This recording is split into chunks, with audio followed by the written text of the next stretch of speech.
Hello my dear students, Pankaj Sharma sir English class में आपका हार्दिक स्वागत है। चैनल को सब्सक्राइब करें और क्लास को शेयर करें। आज मैं आपको राजनीति विज्ञान कक्षा 12 में पेपर आपको समझाने जा रहा हूँ कि किस तरह का पेपर आपके आएगा, किस तरह के क्वेश्चंस की उसमें फ्रेमिंग रहेगी। तो सबसे पहले मैं आपको बता दूं कि यहाँ पर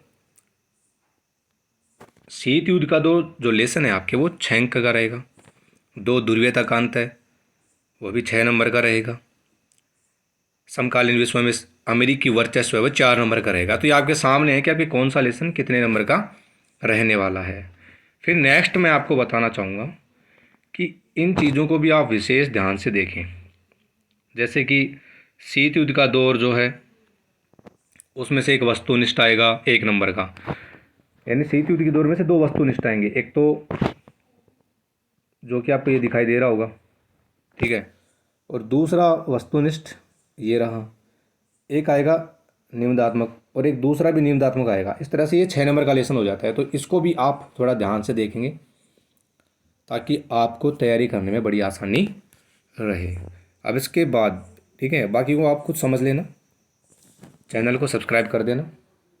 अब मैं आपको पेपर के बारे में बता देता हूँ कि आपका पेपर जो है वो किस टाइप का रहने वाला है। छोटे क्वेश्चंस की तो भरमार रहने वाली है। वर्तमान में गुट निरपेक्ष आंदोलन में कितने सदस्य हैं? तो इस तरह से आपको ऑप्शंस में से आंसर बताने कि 117 हैं, 116 हैं, या फिर 120 है, या फिर 115 हैं। बर्लिन की दीवार खड़ी की गई थी। तो देखिए 2 क्वेश्चन ये शीत युद्ध के दौर में दोनों। जो पहला क्वेश्चन है गुट निरपेक्ष आंदोलन, बर्लिन की दीवार खड़ी की गई, तो ये शीत युद्ध के दौर वाले लेसन से आपके आया है। साफ्टा संबंधित है, तो साफ्टा किस ग्रुप से संबंधित है ये आपको बताना है। उसके बाद में आपको किस वर्ष इंदिरा गांधी ने सोवियत संघ के साथ 20 वर्ष के लिए शांति, मित्रता तथा सहयोग की संधि पर हस्ताक्षर किए थे। यानी कि यहाँ पे सन वाले क्वेश्चंस भी आपके जो हैं काफ़ी रहने वाले हैं। फिर नेक्स्ट है, भारत ने शुरुआती दौर में विकास की जो नीति अपनाई, उसमें निम्नलिखित में से कौन सा एक विचार शामिल नहीं था? नियोजन का, उदारीकरण का, सहकारी खेती, आत्मनिर्भरता। तो ये पंचवर्षीय जो योजना भारत अपनाता है, उसमें से आपके ये क्वेश्चन आया है। ऑपरेशन ब्लू स्टार का संबंध किस राज्य से है? तो सबको पता है ये गोल्डन टेम्पल पंजाब का था, जो कि एक अलग स्टेट की मांग कर रहे थे, ठीक है, और ये 3-4 दिन में ये ऑपरेशन पूरा हो गया था। भारत में दूसरे पिछड़ा वर्ग आयोग के अध्यक्ष कौन थे? ठीक है, मोरारजी देसाई थे, या काका कालेलकर साहिब थे, बीपी मंडल थे, या फिर अशोक गहलोत थे। तो इसमें जो है ना, थोड़े तुक्केबाजी वाले कम सिस्टम बैठते हैं, ये ध्यान में रखना है आपको। कहीं ये सोचो कि भाई तुक्का लगा के आ जाऊंगा, तो तुक्के वाले बहुत कम बैठते हैं इसके अंदर, ठीक है। रटना टाइप या फिर अंडरस्टैंडिंग के क्वेश्चन ज़्यादा रहेंगे, जिनको आप ज्ञानात्मक या अवबोध के नाम से हिंदी में जानते हैं। शीत युद्ध के समय अमेरिकी और सोवियत खेमे का विभाजन सबसे पहले कहाँ हुआ था? ठीक है, तो सोवियत खेमे का सबसे पहले जो कहाँ हुआ, एशिया में हुआ, यूरोप में हुआ, अफ्रीका में, लातिन अमेरिका में। इस टाइप के क्वेश्चन रहने वाले हैं। रूस में समाजवादी क्रांति किस वर्ष हुई? प्रथम पंचवर्षीय योजना का प्रारूप किस वर्ष जारी हुआ? तो ऑप्शन वाले क्वेश्चन जो है वो आपके खूब रहने वाले हैं। स्वेज नहर के मुद्दे पर 1956 में ब्रिटेन ने किस देश पर हमला किया था?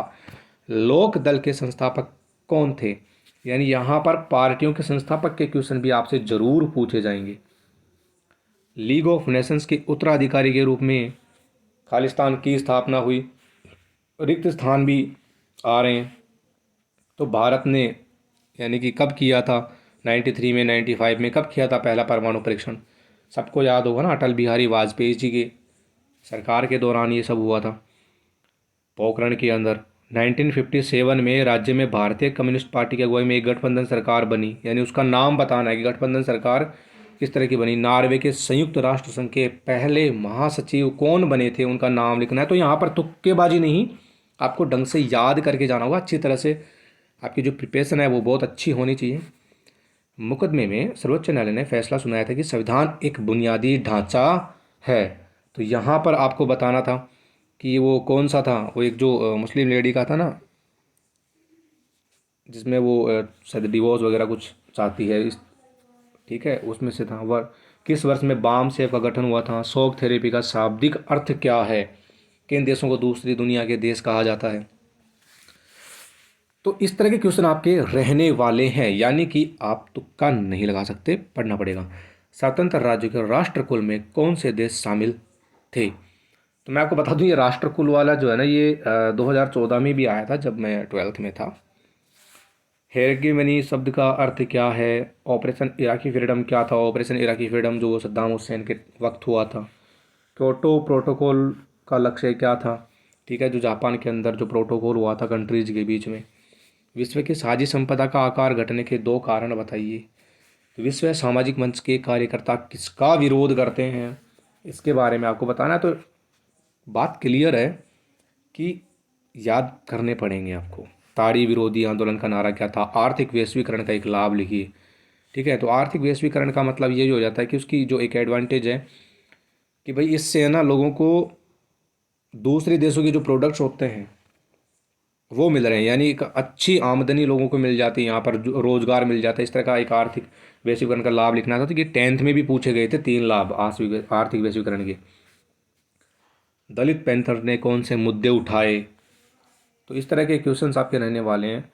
और किसी व्यक्ति विशेष के बारे में भी पूछा जा सकता है, क्योंकि जैसे आपके मोरारजी देसाई हो गए, ठीक है, चौधरी चरण सिंह जी हो गए, या फिर अपने जो स्टूडेंट यूनियन के रहे हैं उनके बारे में पूछ सकता है वो।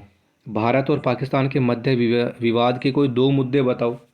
ठीक है, तो सबको पता है सीमा जो अब तो नहीं है हमारी तरफ से तो कोई मुद्दा, बट जो कश्मीर वाला मुद्दा है उसके ऊपर ये क्वेश्चन आया है।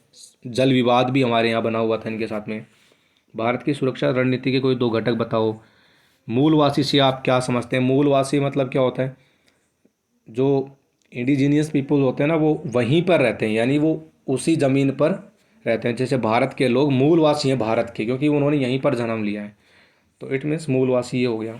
आपको मूलवासी से क्या समझते हैं मतलब परिभाषा लिखनी है।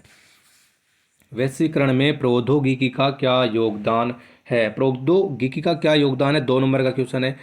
कि वैश्वीकरण में जैसे मैंने अभी बताया ना कि जैसे एप्पल कंपनी है, ठीक है, आईफोन बनाती है, वो अभी इंडिया में भी बना रही है। तो इंडिया की प्रौद्योगिकी जो है जो वो उसमें उसका ग्लोबलाइजेशन हो गया, चाइना में भी बनाती हैं। तो इस तरह से प्रौद्योगिकी का योगदान है, वह रोज़गार बढ़ाने में सहायक है। ठीक है, अब इंडिया में एप्पल ने अगर अपने आईफोन का प्रोडक्शन चालू कर दिया तो यहाँ पे क्या होगा कि वो जो आईफोन है अगर वो चाइना से आता तो उसके ऊपर टैक्स वगैरह लगता तो महंगा हो जाता। जहाँ बन रहा है तो सस्ता, यानी कि जो विदेशी वस्तुएं हैं अगर इंडिया में बनेंगी तो सस्ती मिलेंगी। तो ये भी एक योगदान है। भारत और भूटान के मध्य सहयोग के 2 क्षेत्र बताएं। तो जैसे आपको पता होगा ना कि भूटान के जो भी अफसर लोग होते हैं, आर्मी होती है, उनको भारत ही ट्रेनिंग देता है। भारत के संयुक्त राष्ट्र की सुरक्षा परिषद की स्थायी सदस्यता के समर्थन में 2 तर्क देने हैं आपको। कि एक तो भारत 2 तर्क देने हैं, मतलब भारत एक तो क्या है कि भारत के पास पावर है, वर्ल्ड की सबसे बड़ी आर्मी है इंडिया के पास में। दूसरा एक शांति प्रिय देश है, ठीक है, आर्थिक स्थिति अच्छी है। इस तरह के तर्क आपको देकर के आने। प्रथम आम चुनाव को सफल बनाने के लिए चुनाव आयोग के कोई 2 कार्य आपको बताने हैं। ठीक है, भारतीय राजनीति में दल बदल से आप क्या समझते हैं? जो हरियाणा के थे ना, गया राम हयाराम वाला, वो किस्सा आपको बताना जो कि एक पेज के ऊपर आपके फ्रेमिंग में लिखा हुआ है। ठीक है, कोष्टक के अंदर लिखा हुआ, उसके बारे में आपको लिखना है। और ये हमारे भी आया था भारतीय राजनीति में 2014 में क्वेश्चन आया था। 1960 के दशक को खतरनाक दशक क्यों कहा जाता है? क्या क्या कारण रहे वो लिखने हैं आपको। महिलाओं ने चिपको आंदोलन में किस प्रकार सक्रिय भागीदारी निभाई बताएं। तो चिपको आंदोलन एक तो अपने खेजड़िली वृक्ष आंदोलन है उसको भी कहा जाता है, और एक और हुआ था अदर स्टेट के अंदर। भारत के पूर्वोत्तर के राज्यों में राजनीति में कौन से मुद्दे हावी रहे हैं? द्रविड़ आंदोलन की प्रमुख मांगे कौन कौन सी थी? द्रविड़ आंदोलन मतलब जो दक्षिण भारत का था।